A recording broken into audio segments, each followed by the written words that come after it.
Hello student, समूह 14 तत्वों में આપણે એના ભૌતિક ગુણધર્મોની ચર્ચા કરેલી છે।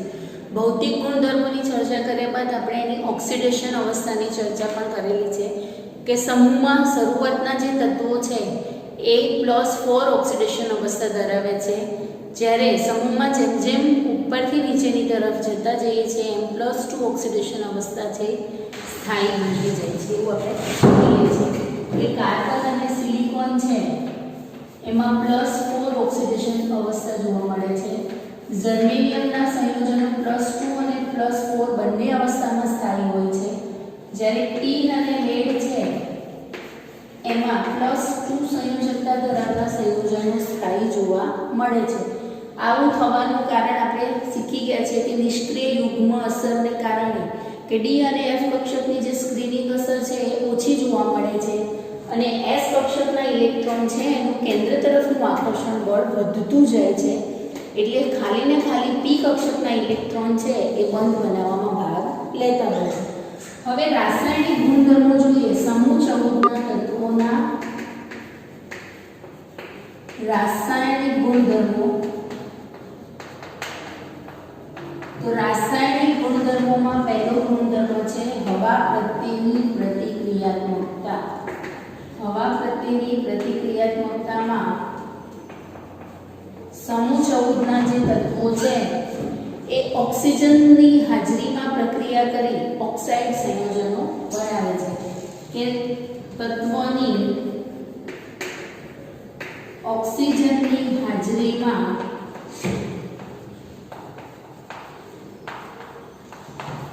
રાસાયણિક પ્રક્રિયા કરતા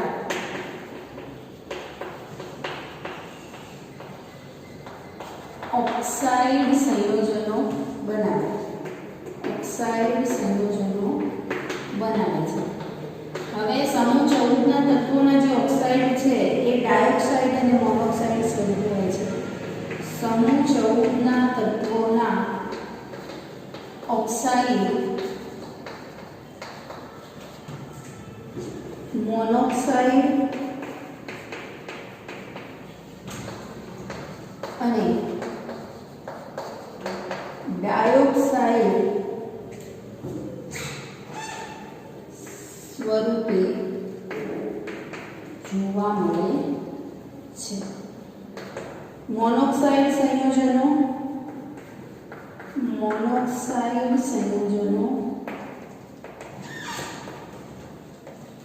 MO અને ડાયોક્સાઇડ સંયોજનો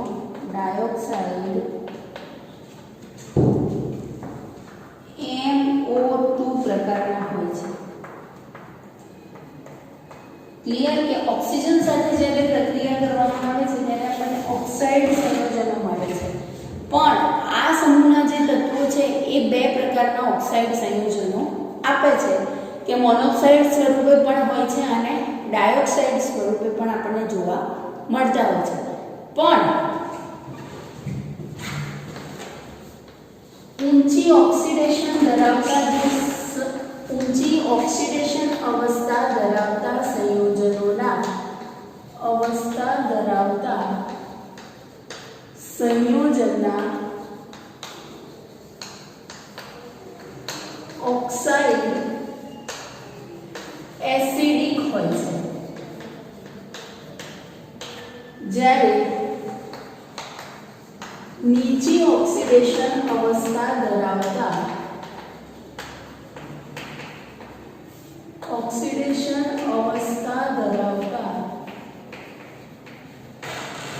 સંયોજનના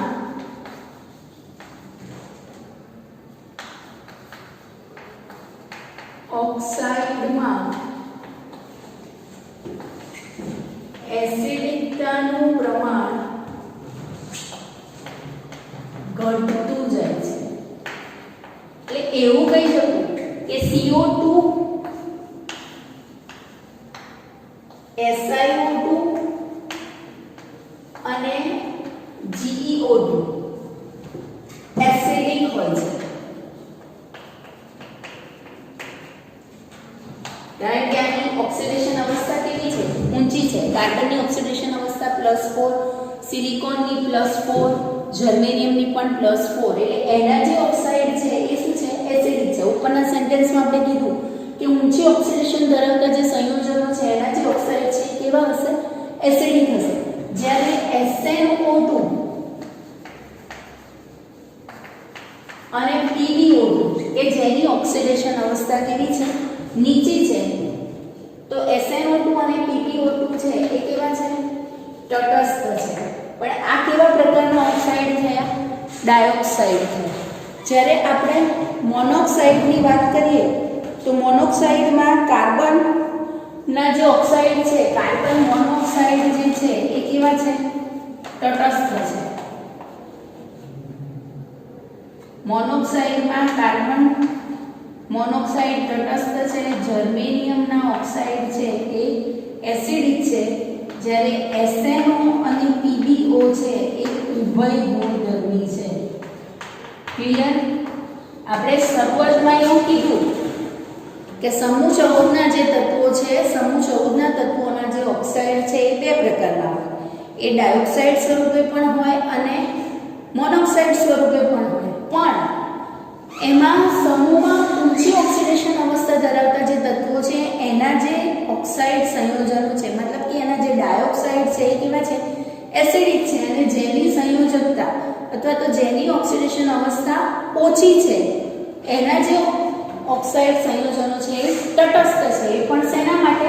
ડાયોક્સાઇડ પ્રકારના જે ઓક્સાઇડ છે એની માટે. પણ સમૂહ 14 ના તત્વો છે એ તો મોનોક્સાઇડ પણ આપે છે. પણ સમૂહ 14 ના તત્વોના મોનોક્સાઇડમાં જે કાર્બનના મોનોક્સાઇડ છે એ તટસ્થ છે. જર્મેનિયમના જે મોનોક્સાઇડ છે એસિડિક છે. SnO અને PbO એટલે કે ટીન અને લેડના જે ઓક્સાઇડ છે એ ઉભય ગુણધર્મી છે. પણ એવું કહી શકું કે સિલિકોનના ઓક્સાઇડ જે છે એ બહુ જ ઊંચા તાપમાને જ અસ્તિત્વ ધરાવે છે. સિલિકોનના જે મોનોક્સાઇડ છે, સિલિકોન મોનોક્સાઇડ ઊંચા તાપમાને અસ્તિત્વ ધરાવે છે. એટલે કે તાપમાન નીચું હશે તો સિલિકોનના મોનોક્સાઇડ જોવા મળે નહીં, એના ડાયોક્સાઇડ હશે. પણ તાપમાન ઊંચું હશે તો જ સિલિકોનના મોનોક્સાઇડ જોવા આપણને મળતા હોય છે. એક મિનિટ, આ પણ તટસ્થ આવશે. સોરી, આ પણ તટસ્થ ગુણધર્મો ધરાવે છે. અહીંયા ઉભય ગુણધર્મો આવે છે કે એના જે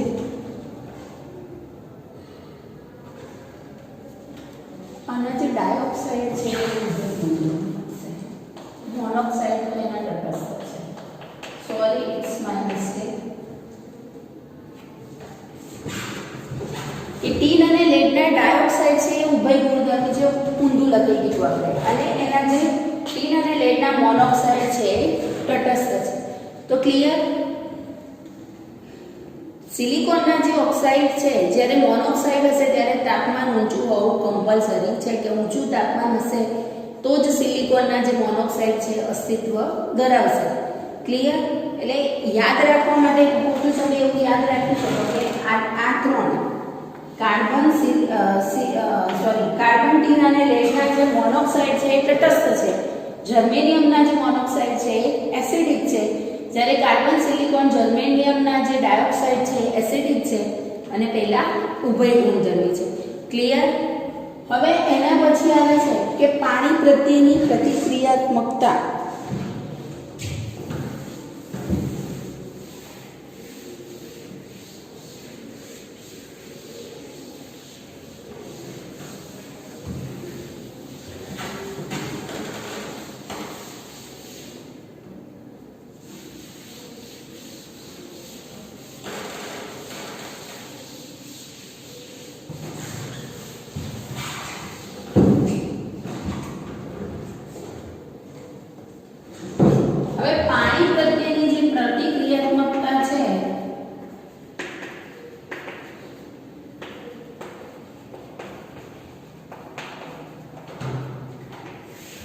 પાણી પ્રત્યેની પ્રતિક્રિયાત્મકતામાં કાર્બન, સિલિકોન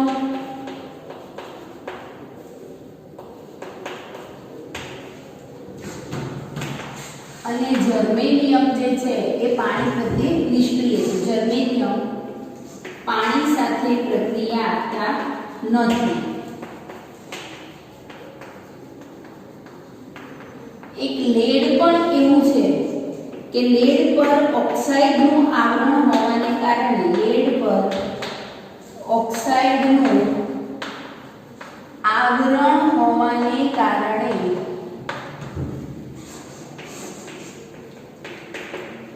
લેડ પાણી સાથે પ્રક્રિયા આપતું નથી. લેડ પાણી સાથે પ્રક્રિયા આપતું નથી. ખાલી ને ખાલી ટીન એવું છે કે ટીન પાણી સાથે પ્રક્રિયા કરી ટીનના ઓક્સાઇડ સંયોજનો આપે છે કે ટીન ધાતુની જ્યારે પાણી સાથે પ્રક્રિયા કરવામાં આવે છે ત્યારે SnO2 અને H2 ગેસ છૂટો પડતો હોય છે કે ટીનની જ્યારે આપણે પાણી સાથે પ્રક્રિયા કરીએ છીએ, સમીકરણ બેલેન્સ કરવું છે મારે, તો ઓક્સિજન 2 લીધા છે તો હું અહીંયા 2 લઉં તો અહીંયા શું H2 ક્લિયર. તો ખાલી ને ખાલી સમૂહ ચૌદના તત્વો છે એમાં ખાલી ને ખાલી ટીન એવું છે કે જે પાણી સાથે પ્રક્રિયા આપે છે.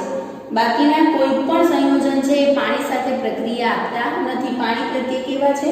નિષ્ક્રિય છે, પ્રક્રિયા આપતા નથી. લેડ કેમ નિષ્ક્રિય છે? તો લેડના પર ઓક્સાઇડનું આવરણ આવેલું છે અને ઓક્સાઇડનું આવરણ હોવાને કારણે એ પાણી પ્રત્યે નિષ્ક્રિય છે. ક્લિયર. હવે એના પછી છે કે હેલોજન સાથેની પ્રક્રિયા.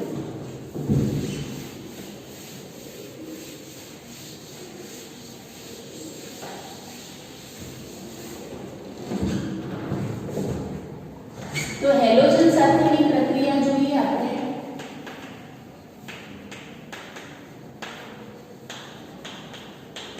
તો સમૂહ 14 ના તત્વો છે હેલોજન સાથે પ્રક્રિયા કરે MX2 અને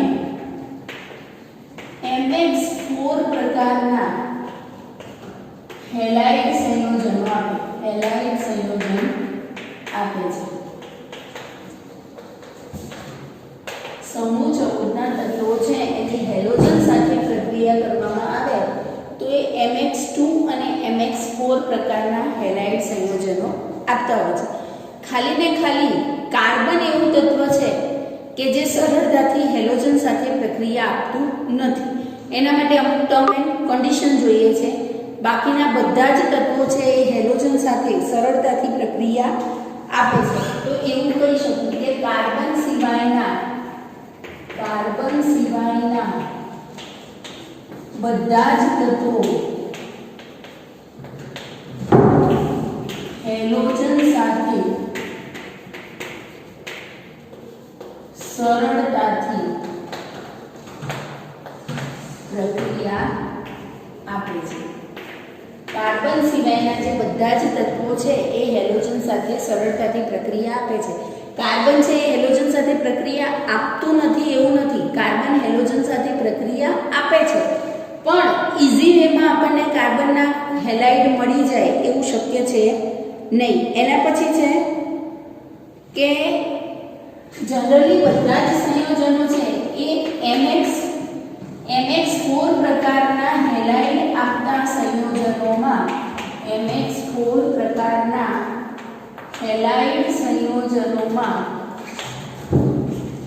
મધ્યસ્થ પરમાણુમાં sp3 સંકરણ જોવા મળે છે. આપણને ખબર છે sp3 સંકરણ શું છે, મધ્યસ્થ પરમાણુ શું છે એ આપણે આગળ શીખી ગયેલા છે. એટલે કે MX4 પ્રકારના જે હેલાઇડ સંયોજનો હશે એ હેલાઇડ સંયોજનોમાં sp3 સંકરણ જોવા મળશે અને એ સંયોજનો છે એ સમચતુષ્ફલકીય આકારના જોવા મળે છે. આપણે CH4 ની જગ્યાએ CCl4 લઈએ તો CCl4 નો આકાર કેવો જોવા મળે આપણને? સમચતુષ્ફલકીય જોવા મળે કે આપણે મિથેનનો આકાર આ રીતે લીધો હતો. મિથેનમાં અહીંયા બધે શું હતા? હાઇડ્રોજન હતા. અહીંયા હાઇડ્રોજન હતા ત્યારે કાર્બનનું સંકરણ કેવું હતું? sp3 સંકરણ હતું. હવે અહીંયા હાઇડ્રોજનની જગ્યાએ બધા ક્લોરીન લઈ લો તો આકાર કેવો રહેશે? સમચતુષ્ફલકીય જ રહેશે અને સંકરણ પણ કેવું જોવા મળશે? sp3 સંકરણ જોવા મળશે. એટલે એવું કહી શકું કે mx4 પ્રકારના હેલાઇડ સંયોજનો આપ્યા. આ mx4 પ્રકારના હેલાઇડ સંયોજન છે કે અહીંયા આપણે કાર્બન લીધો છે. કાર્બન સાથે ગમે તે તત્વ લઈ આપણે SiCl4 લઈશું તો આ mx4 પ્રકારના થઈ ગયા કે 4 હાઇડ્રોજન અને મધ્યસ્થ પરમાણુ અહીંયા છે. તો એમાં sp3 સંકરણ જોવા મળશે અને આપણને જે સંયોજન મળે છે સંયોજનનો આકાર કેવો હશે? સમચતુષ્ફલકીય આકારનું સંયોજન આપણને જોવા મળશે. ક્લિયર? પણ શું થાય છે કે આપણે એવું શીખી ગયા કે સમૂહમાં ઉપરથી નીચેની તરફ જઈએ છીએ. અહીંયા તો આ જે હેલાઇડ સંયોજનો મળશે mx4 પ્રકારના એ સહસંયોજક બંધ બનાવતા હશે. અહીંયા mx4 પ્રકારના હેલાઇડ સંયોજનો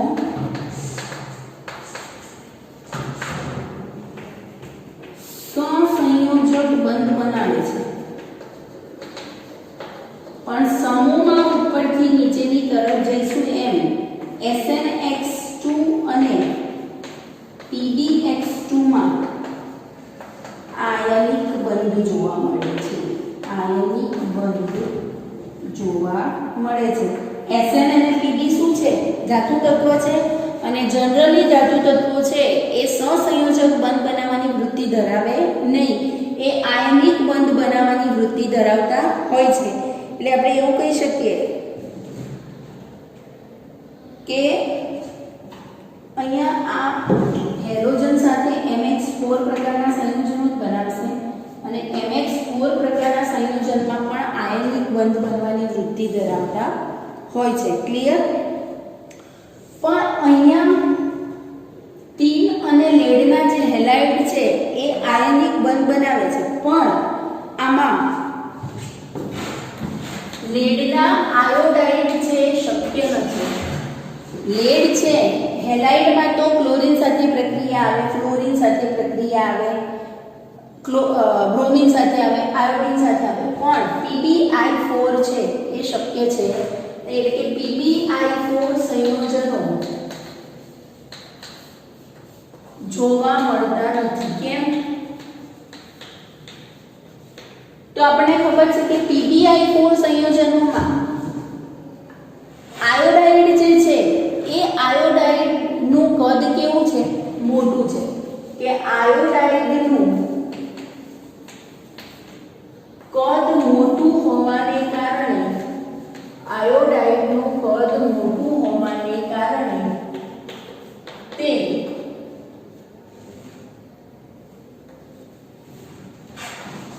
ઊંચી કક્ષકમાં આયોડાઇડનું કદ મોટું હોવાને કારણે Pb અને I વચ્ચે બંધ બને ત્યારે જરૂરી ઊર્જા ઉત્પન્ન થતી નથી. મોટું પદ છે ઇલેક્ટ્રોન છે એ દૂરની કક્ષકમાં જવાનું.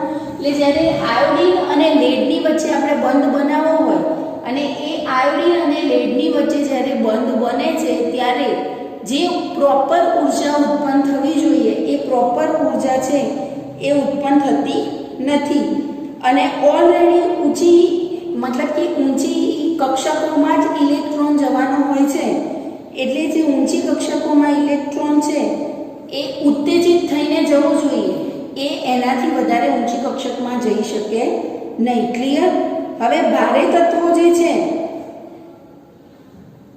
આપણે આગળ શીખી ગયા કે અહીંયા લખું છું કાર્બન અને સિલિકોન છે એ +4 પ્રકારના સંયોજનો આપે. જર્મેનિયમ એક એવું સંયોજન છે કે +4 અને +2 સંયોજકતા ધરાવતું હશે અને ટીન અને લેડ જે છે એમાં +2 સંયોજકતા જોવા મળે. એટલે એવું કહી શકું કે ટીન અને લેડ છે એ ભારે તત્વો કહેવાય. તો જે ભારે તત્વો છે એ ભારે તત્વો MX2 પ્રકારના હેલાઇડ સંયોજનો બનાવવાની ક્ષમતા ધરાવે છે. આપણે અહીંયા SNX4 અને PbX4 તો આપ્યું કે એમાં આયનિક બંધ જોવા મળે છે, પણ જનરલી આ જે ભારે તત્વો છે એ ભારે તત્વો MX2 પ્રકારના હેલાઇડ સંયોજન બનાવવાની વૃત્તિ ધરાવે છે. એટલે હું એવું કહી શકું છું કે આ જે ભારે તત્વો છે એ MX4 પ્રકારના હેલાઇડ સંયોજનો આપે તો ખરા, ના આપે એવું નથી. અહીંયા +4 સંયોજકતા ધરાવતા હેલાઇડ સંયોજનો મળે, પણ એમાં જે MX2 પ્રકારના એટલે કે +2 સંયોજકતા ધરાવતા જે હેલાઇડ સંયોજનો છે એની સ્ટેબિલિટી એ વધારે સ્થાયી હશે એવું કહી શકું. કે ઉષ્મીય અને રાસાયણિક રીતે હું વિચારું તો ઉષ્મીય અને રાસાયણિક દ્રષ્ટિએ જોતા કે જર્મેનિયમ ટેટ્રાહેલાઇડ એ જર્મેનિયમ ડાયહેલાઇડ કરતા વધુ સ્થાયી છે એવું કહી શકીએ. કે રાસાયણિક દ્રષ્ટિએ હું વિચારું તો જર્મેનિયમ માં MX4 પ્રકારના જે સંયોજનો છે એ MX2 પ્રકારના સંયોજનો કરતા કેવા છે? વધારે સ્થાયી છે. જ્યારે ભારે તત્વોમાં ટેટ્રાહેલાઇડ સંયોજનો કરતા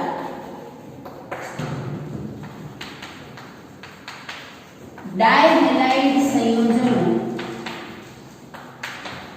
વધુ સ્થાયી છે એવું કહી શકું. એટલે કે ટીન અને જે લેડ છે એ કેવા તત્વો છે? ભારે તત્વો છે. તો એમાં MX4 પ્રકારના સંયોજનો કરતા MX2 પ્રકારના સંયોજનો છે એ કેવા હશે? વધારે સ્થાયી હશે. જ્યારે જર્મેનિયમ છે એની વાત કરું તો એમાં જે ટેટ્રાહેલાઇડ સંયોજનો છે એ ડાયહેલાઇડ સંયોજનો કરતા વધુ સ્થાયી છે એવું કહી શકું. GeX4 એ GeX2 કરતા વધારે સ્થાયી છે, જ્યારે ભારે તત્વોમાં MX4 સંયોજનો કરતા MX2 સંયોજનો વધુ સ્થાયી છે એવું કહી શકાય. ક્લિયર આટલું? કે ભારે તત્વોમાં MX2 પ્રકારના સંયોજનો છે એ વધારે સ્થાયી છે. એના પછી આપણે જોઈએ હેલાઇડ સંયોજનો થોડા લાંબા છે.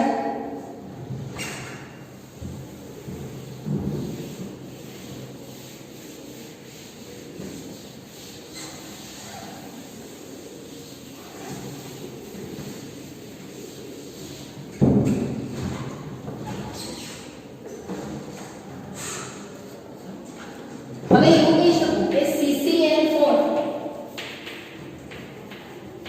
સિવાયના બાકીના તત્વોના હેલાઇડ સંયોજનો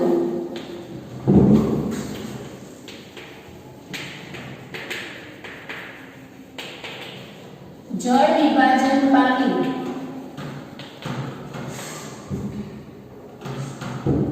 CCl4 સિવાયના બાકીના જે હેલાઇડ સંયોજન છે એ જળ વિભાજન પામે છે.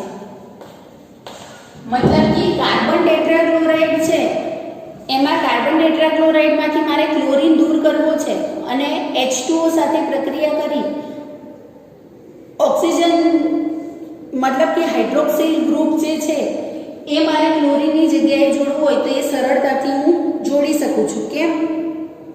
તો એવું કહી શકું કે આ જે પરમાણુ છે એ ફટાફટ જળ વિભાજન પામે છે, કારણ કે કાર્બન સિવાયના બધા જ તત્વો પાસે ડી કક્ષક હાજર છે અને ડી કક્ષક હાજર છે, તેથી ઓક્સિજનના અબંધકારક ઇલેક્ટ્રોન યુગ્મ ઓક્સિજનના અબંધકારક ઇલેક્ટ્રોન યુગ્મ ડી કક્ષકમાં સમાઈ શકે છે. હવે જો કાર્બન ટેટ્રાફ્લોરાઇડ છે એની પાણી સાથે પ્રક્રિયા કરીશ તો મને આ સંયોજન મળવું મુશ્કેલ છે. ક્લોરીન દૂર કરી મારે OH આનું આયનીકરણ થાય ત્યારે H + OH - બને અને અહીંયા થી 3 ક્લોરીન છે, એક ક્લોરીન હાઇડ્રોજન સાથે જોડાશે અને આ OH ગ્રુપ અહીંયા છે. પણ આપણને ખબર છે કે ઓક્સિજન જોડે તો અબંધકારક ઇલેક્ટ્રોન યુગ્મ છે, તો એ અબંધકારક ઇલેક્ટ્રોન યુગ્મ સમાવવા માટે ડી કક્ષકની જરૂર પડે અને કાર્બન જોડે તો ડી કક્ષક છે જ નહીં. એટલે કાર્બન છે એનું ઝડપથી જળ વિભાજન થતું નથી, જ્યારે બાકીના જે તત્વો છે એનું ઝડપથી જળ વિભાજન થાય છે. જળ વિભાજન અને જલીયકરણ પ્રક્રિયામાં શું ફેર છે એ આપણે શીખી ગયા છે. તો હું અહીંયા સિલિકોન ટેટ્રાક્લોરાઇડની હું પાણીના અણુ સાથે પ્રક્રિયા કરીશ તો પાણીના અણુનું બંધારણ આ રીતનું છે, એવું આપણે ચોથા ચેપ્ટરમાં શીખ્યા છે. આ રીતનું હશે તો શું થશે, આમાંથી એક કાર્બન છે એક ક્લોરીન છે એની જગ્યાએ OH ગ્રુપ આવશે, પણ આ OH પર અબંધકારક ઇલેક્ટ્રોન યુગ્મ છે એ આપણને ખબર છે અને એ અબંધકારક ઇલેક્ટ્રોન યુગ્મ સમાવવા માટે એની જોડે ડી કક્ષકની જરૂર પડે અને આ રીતે બધા જ જે હાઇડ્રોક્સિલ ગ્રુપ છે એનું ક્રમશઃ અહીંયા 3 પાણીના અણુ લઈ લો તો 3 પાણીના અણુ છે એના જે OH છે એ બધા જ ક્લોરીનની જગ્યાએ જોડાય અને 3 મોલ HCl છે એ છૂટો પડે એવું કહી શકું. એટલે એવું કહેવાય કે કાર્બન ટેટ્રાક્લોરાઇડ સિવાયના બાકીના બધા જ જે હેલાઇડ સંયોજનો છે એની પાસે ખાલી ડી કક્ષક છે. બધા જ તત્વો જોડે ખાલી ડી કક્ષક છે, એટલે આ બધા જે તત્વો છે એનું હું સરળતાથી જળ વિભાજન કરી શકું છું. કેમ?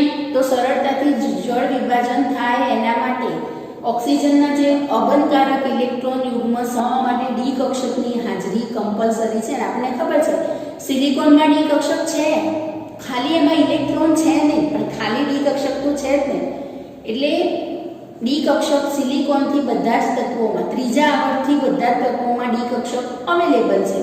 એટલા માટે એ લોકોની જળ વિભાજનની પ્રક્રિયા છે એ બહુ ઇઝીલી થતી હોય છે. ક્લિયર? તો અહીંયા આપણા જે રાસાયણિક ગુણધર્મો છે એ આપણે કમ્પ્લીટ કરીએ છીએ.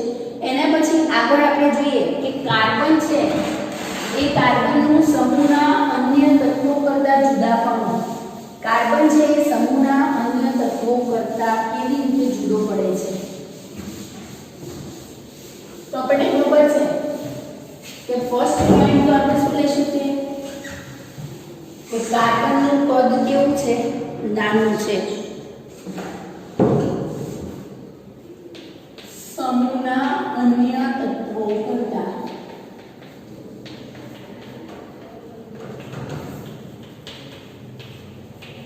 કાર્બનનું જુદાપણું.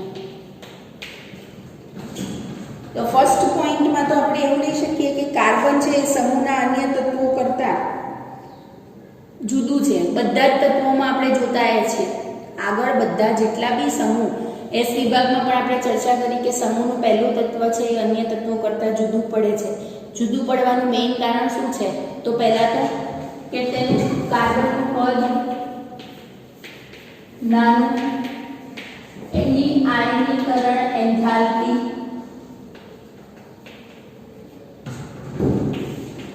વધારે, ધ્રુવીભવન ક્ષમતા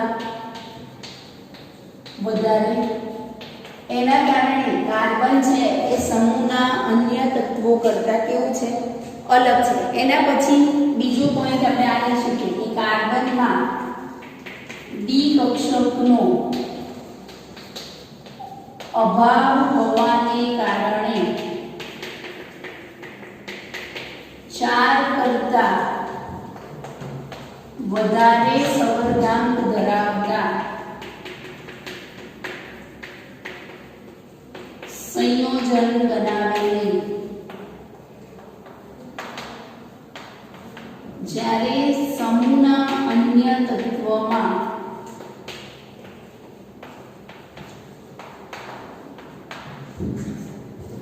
છ સંવર્ધાંક ધરાવતા સંયોજનો જોવા મળે છે.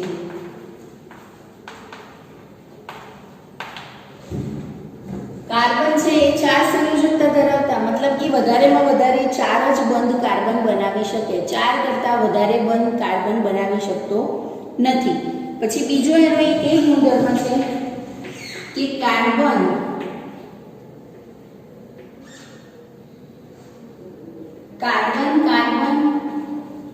અથવા તો આવર્ત કાર્બન અથવા તો આવર્ત 2 ના તત્વો સાથે કાર્બન પીપાઈ બંધ બનાવી શકે છે. પીપાઈ બંધ બનાવે છે કે કાર્બન વચ્ચે ડબલ બોન્ડ, કાર્બન વચ્ચે ટ્રિપલ બોન્ડ, કાર્બન ઓક્સિજન વચ્ચે, કાર્બન નાઇટ્રોજન વચ્ચે ટ્રિપલ બોન્ડ જોવા મળે છે. જ્યારે સમૂહના બાકીના તત્વોમાં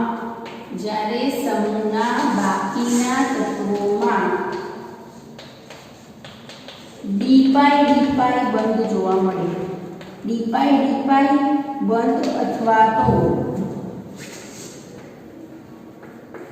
પીપાઈ બંધ જોવા મળે. ક્લિયર? કેવી રીતે જુદું પડે છે કે કાર્બન છે એ ડીપાઈ કે પીપાઈ બંધ બનાવી શકે નહીં. કાર્બન ખાલી પીપાઈ બંધ જ બનાવી શકે છે. અને કાર્બન આ જે પીપાઈ બંધ બનાવે છે એ ખાલી ને ખાલી આવર્ત 2 ના તત્વો સાથે જ બનાવી શકે. કાર્બન સિલિકોનમાં પીપાઈ બંધ આવે નહીં. આવર્ત 2 ના તત્વો સાથે જ એ પીપાઈ બંધ બનાવે છે. અને બહુ જ મોસ્ટ ઇમ્પોર્ટન્ટ ગુણધર્મ કાર્બનનો આખા આવર્ત કોષ્ટકમાં કાર્બન પાસે જ છે કે કાર્બન છે એ કેટેનેશનનો ગુણધર્મ ધરાવે છે. કાર્બનમાં કેટેનેશનને કારણે કાર્બન વચ્ચે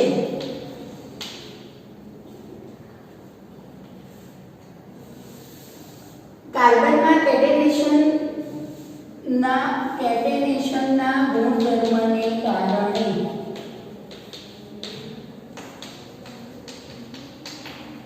બે કરતા વધારે કાર્બન એકબીજા સાથે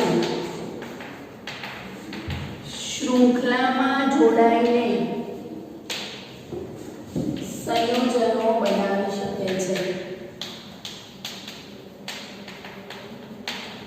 કે કાર્બનમાં કેટેનેશનનો ગુણધર્મ છે કે ખાલી 2 જ કાર્બન વચ્ચે બંધ બને એવું નથી. ક્રમશઃ ઘણા બધા કાર્બન એકબીજા સાથે બંધ બનાવીને શૃંખલામાં જોડાઈ શકે છે.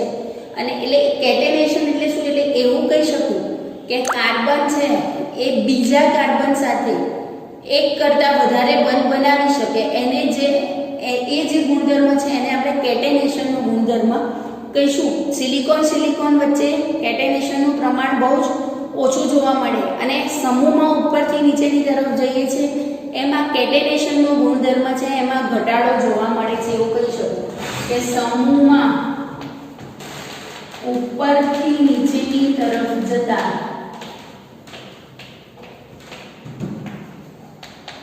કેટેનેશનના ગુણધર્મમાં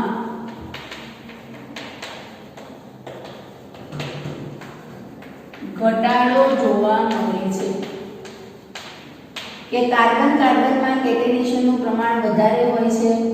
સિલિકોનમાં બહુ જ ઓછું, અતિશય ઓછું છે. પછી સિલિકોન પછી આવશે જર્મેનિયમમાં પણ જોવા મળે નહીં. ટીનમાં પણ ના મળે અને લેડમાં પણ કેટેનેશન જોવા મળે નહીં. આખા આવર્ત કોષ્ટકમાં એક કાર્બન જ એવું છે કે જે કેટેનેશનનો ગુણધર્મ ધરાવે છે. બાકીના જે તત્વો છે એ કેટેનેશન દર્શાવી શકતા નથી. તો ક્લિયર કે સમૂહ 14 ના જે તત્વો છે એના રાસાયણિક ગુણધર્મો આપણે અહીંયા કમ્પ્લીટ કર્યા. કે રાસાયણિક ગુણધર્મોમાં ઓક્સિજન સાથે પ્રક્રિયા કરીએ છીએ તો ઓક્સાઇડ સંયોજનો મળે. પણ સમૂહ 14 ના તત્વો છે એ 2 પ્રકારના ઓક્સાઇડ સંયોજનો આપે છે. મોનોક્સાઇડ પણ આપે છે અને ડાયોક્સાઇડ પણ આપે છે. જેમ જેમ સમૂહમાં ઉપરથી નીચેની તરફ જઈએ અને ઓક્સિડેશન અવસ્થામાં ઘટાડો થાય એમ એના જે ઓક્સાઇડ છે એની એસિડિકતા છે એ ઘટતી હોય છે એવું કહી શકો. ક્લિયર. કાર્બનના મોનોક્સાઇડ મતલબ કે ડાયોક્સાઇડમાં જોઈશ તો કાર્બનના ડાયોક્સાઇડ, સિલિકોનના ડાયોક્સાઇડ અને જર્મેનિયમના જે ડાયોક્સાઇડ છે એ એસિડિક છે, જ્યારે ટીન અને લેડના જે ડાયોક્સાઇડ છે એ ઉભય ગુણધર્મી છે. કાર્બન મોનોક્સાઇડ, ટીન અને લેડના મોનોક્સાઇડ એ તટસ્થ છે, જ્યારે સિલિકોનના જે મોનોક્સાઇડ છે તો ઊંચા તાપમાને જ અસ્તિત્વ ધરાવે અને જર્મેનિયમના જે મોનોક્સાઇડ છે એ કેવા છે? ઉભય ગુણધર્મી છે. તો ક્લિયર.